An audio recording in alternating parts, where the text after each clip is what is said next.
सभी को breaking news बताने वाले आज खुद ब्रेकिंग न्यूज़ बने हुए हैं। जी हाँ, बात करते हैं अर्नब गोस्वामी की। पिछले 6 महीनों में क्या हुआ क्या नहीं, कौन गलत कौन सही, अर्नब गोस्वामी कौन है, कहाँ से आए, क्या किया है, इन सभी प्रश्नों के उत्तर से पूरा यूट्यूब वीडियो भरा पड़ा है। मैं अपने चैनल में वो बातें नहीं बताऊंगा जो आपको ऑलरेडी पता है।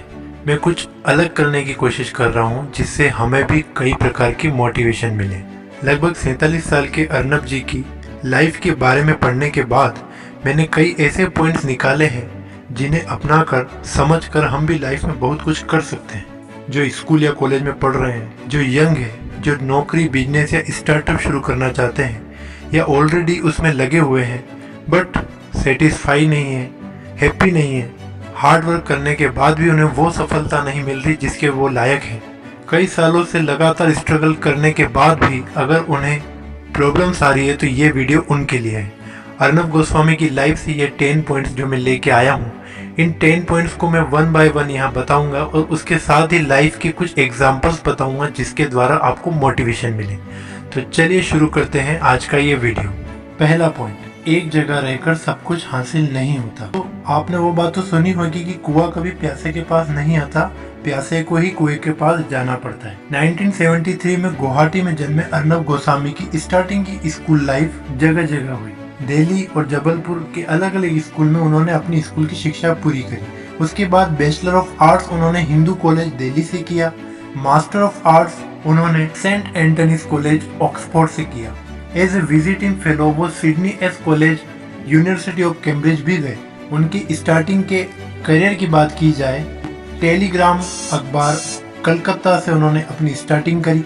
उसके बाद 1996 से 2006 तक उन्होंने एनडीटीवी में कई पोस्ट पर अपने आप को आजमाया।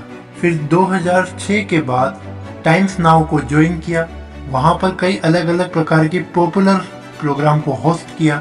फिर 2017 में जाकर इन्होंने अपना चैनल स्टार्ट किया, बट शोहरत इन्हें मिली 2020 में जाकर। सो दोस्तों, इनके इस लाइफ एंगल से हमें यह सीख मिल सकती है कि जरूरी नहीं कि आप जहां हैं वहां पे ही आपको हर चीज आसानी से मिल जाए।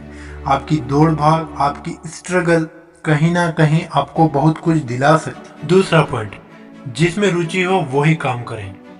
अर्नब गोस्वामी की फैमिली चाहती थी कि वो गवर्नमेंट के बहुत बड़े अधिकारी बने या फिर डॉक्टर बने, लेकिन उन्होंने चुना ऐसा रास्ता जो जोखिम भरा था, जिसमें काफी उतार चढ़ाव थे, स्कोप कम था, लेकिन उनका इंटरेस्ट उसमें ही था। उन्होंने चुना पत्रकारिता का रास्ता।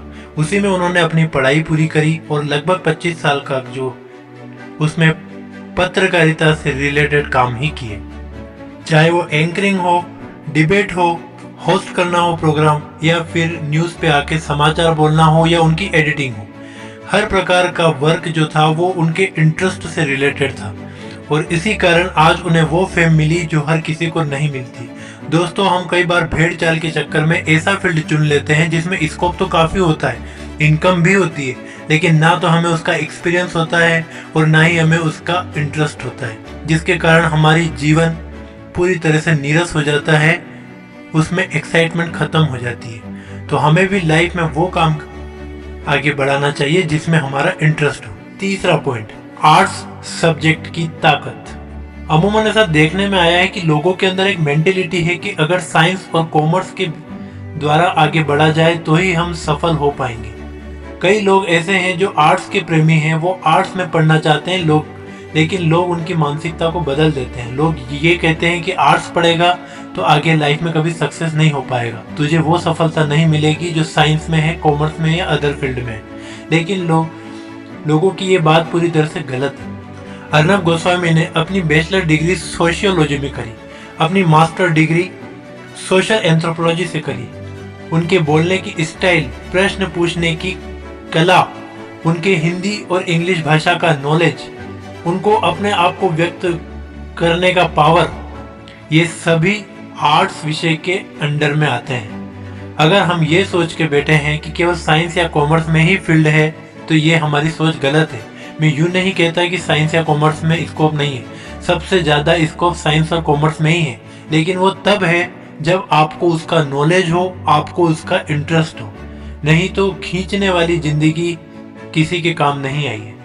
आर्ट्स में कितना स्कोप है, आर्ट्स को पढ़कर, आर्ट्स को अपनाकर, आर्ट्स में करियर बनाकर इंसान क्या से क्या कर सकता है, उसका सबसे अच्छा उदाहरण है Arnab Goswami. Point number 4, success और शोहरत अचानक नहीं मिलती। 1995 में अपनी पढ़ाई पूरी करने के बाद वे कलकत्ता आए और एक समाचार पेपर में काम किया। 1 साल उसमें काम करने के बाद उन्होंने एनडीटीवी ज्वाइन किया, जिसमें उन्होंने लगभग 20 साल काम किया। उसमें उन्होंने डेली एंकरिंग, न्यूज़ कास्टिंग का काम, कई प्रोग्राम होस्ट किए, कई प्रकार के एडिटिंग वर्क किए। बीच में उन्होंने DD news, DD metro channel के लिए एक प्रोग्राम भी होस्ट किया जिसका नाम था न्यूज़ नाइट। एनडीटीवी पे भी उनका एक प्रोग्राम न्यूज़ टुनाइट काफ़ी लोकप्रिय रहा। 2006 तक एनडीटीवी में काम करने के बाद उन्होंने एक नए लॉन्च हुए चैनल टाइम्स नाउ को ज्वाइन किया। वहां पर as a editor in chief उन्होंने एक शो होस्ट किया जिसका नाम था न्यूज़ आवर्स। इन्हें स्पेशल अपीयरेंस मिला, सबसे खास लोकप्रियता मिली इनके एक स्पेशल प्रोग्राम में जिसको इन्होंने होस्ट किया था, उसका नाम था फ्रैंकली स्पीकिंग विद अर्नब। इस प्रोग्राम में जाने माने कई बड़े चेहरे उनके शो पे आए। केवल भारत से ही नहीं, विदेशों से भी उस चैनल में कई ऐसे मेहमान आए जिन्हें देखने के लिए लोग काफी रोमांचित हुए। 2016 में उन्होंने टाइम्स नाउ से भी रिजाइन किया और 2017 में अपना चैनल बनाया जिसका नाम है रिपब्लिक भारत। ये चैनल 2 अलग अलग भाषाओं में प्रसारित होता है, हिंदी और इंग्लिश। लगातार 3 साल इस चैनल पर काम करते हुए सब कुछ अच्छा चल रहा था, लेकिन 2020 में कुछ ऐसे मुद्दे उठाए गए जिसके कारण इनके चैनल को खासी लोकप्रियता मिली। अर्नब रातों रात कहां से कहां पहुंच गए ये सभी जानते हैं। 2020 में मिली इस लोकप्रियता और सक्सेस के पीछे उनके 25 साल के हार्ड वर्क, एक्सपीरियंस और समय समय पर लिए गए कई शानदार फैसलों का भी हाथ है। सो दोस्तों, कई बार हम 2 साल या 3 साल की नौकरी में, बिजनेस में अपने आप से कई उम्मीदें पाल लेते हैं और ये सोचते हैं कि हमें सफलता क्यों नहीं मिल रही है। अच्छी बात है, उम्मीद पालना चाहिए, लेकिन हमें अर्नब के इस पॉइंट से ये सीखना चाहिए कि लाइफ में सफलता और शोहरत कभी कभी टाइम से मिलती है। तो इसलिए ध्यान में यही रखिएगा कि देर आए दुरुस्त। पॉइंट नंबर 5, सेफ जोन से बाहर आना, अपने आप से खुश ना होना। सुनने में थोड़ा अलग लगेगा, लेकिन कई बार हम अपने आप से सेटिस्फाई हो जाते हैं और उसके कारण लाइफ में हम आगे नहीं बढ़ पाते। अर्नब गोस्वामी भी चाहते तो अपने ही एरिया में एक रेपुटेटेड गवर्नमेंट जॉब के साथ, चैन की नींद के साथ ये जीवन बिता सकते थे। उनके पास अपने फैमिली बैकग्राउंड से लेने के लिए बहुत कुछ था। वो चाहते तो पार्टी ज्वाइन कर लेते आराम से, या फिर एनडीटीवी या टाइम्स नाउ में एक अच्छे पद पर रहते हुए आराम से रिस्क फ्री लाइफ को जी सकते थे, लेकिन उन्होंने वो काम किया जो हर कोई करने से कतराता है। उन्होंने रिस्क उठाया, एक ऐसे फील्ड को चुना जिसमें काफी चुनौतियां हैं, सक्सेस मिलेगी नहीं मिलेगी कोई गारंटी नहीं है, लेकिन अपने सेफ जोन से बाहर आने के कारण, बार बार रिस्क उठाने के कारण वो आज इस मुकाम पे है जहां पर हर कोई नहीं पहुंच पाया। बार बार चैलेंजिंग वर्क लेना, बार बार अपने काम से सेटिस्फाई ना होना, ऐसे कई प्रोग्राम थे जिनसे उन्हें शोहरत मिल चुकी थी। वो चाहते तो उससे सेटिस्फाई होकर वहीं पे आराम से अपने काम को आगे बढ़ा सकते थे, लेकिन उन्होंने ऐसा फील्ड चुना जिसमें चुनौतियां ही चुनौतियां थी।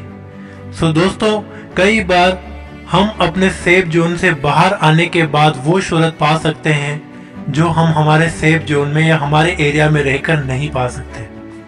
कहने को तो बड़ा सा जहाज किनारे पे सबसे अधिक सुरक्षित पाया जाता है, लेकिन उसका अस्तित्व, उसका इम्पोर्टेंस तभी है जब वो बीच समुद्र में जाकर लहरों से टकराए।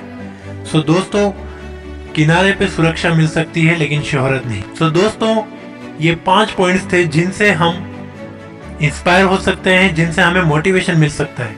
सो आपको ये 5 पॉइंट्स कैसे लगे? अगर आपकी लाइफ में भी, आपकी मेंटेलिटी में भी कुछ चेंजेस आया है तो प्लीज कमेंट कीजिएगा, प्लीज मुझे बताइएगा। वीडियो कुछ लंबा होते जा रहा है, इसलिए मैं इन 5 पॉइंट्स के साथ यहीं पे इस वीडियो को एंड करूंगा। अगले 5 पॉइंट के साथ मैं अगले वीडियो में आऊंगा। लाइक कीजिए, कमेंट कीजिए और ऐसे ही वीडियो देखने के लिए मेरे चैनल को सब्सक्राइब कीजिए और बेल आइकन दबाना ना भूलिएगा। इसी के साथ थैंक यू।